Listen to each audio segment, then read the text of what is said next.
Donc on vous présente les trois derniers nés au niveau de la communication par rapport à l'Office du tourisme. Il couvrait l'ancienne communauté de communes de Saint-Dié-des-Vosges. Donc maintenant, on couvre l'ensemble de l'agglomération, qui sont rattachés des territoires qui n'y étaient pas, donc en particulier la vallée des Lacs, également les abbayes et Courcieux, mais aussi également la vallée de la Fave.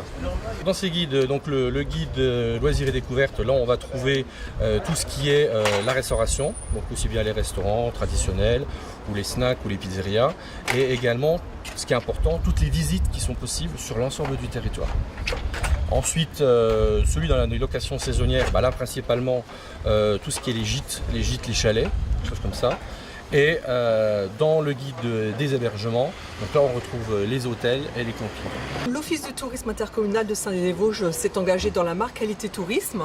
Cette marque qualité tourisme permet à l'Office du tourisme d'accéder à la première catégorie, donc la catégorie 1, de façon à ce que la ville de Saint-Dié-des-Vosges sollicite son reclassement en station classée, donc pour le 31 décembre 2017.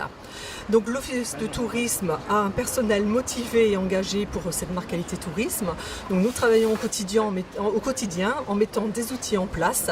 Alors quand je dis outils, ce sont des fiches procédures, ce sont des modes opératoires, ce sont également des modèles, de façon à ce que tous les offices de tourisme travaillent de la même façon.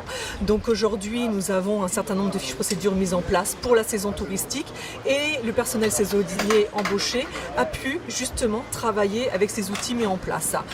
À la fin de l'été, un bilan de saison sera également proposé en y associant les socioprofessionnels et les élus, de façon à étudier toutes les remarques et suggestions de notre clientèle, de façon à progresser.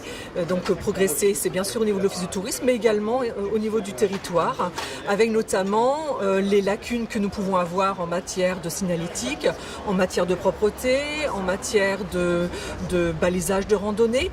Donc toutes ces remarques et suggestions sont étudiées et donc bien sûr en fin d'année nous avons un auditeur qui viendra pendant 3 jours vérifier que le travail a été réalisé, donc notamment en matière des demandes des visiteurs, donc les courriers qui sont envoyés à nos clients potentiels, les réponses par mail qui sont faites, également au niveau de l'attitude du personnel.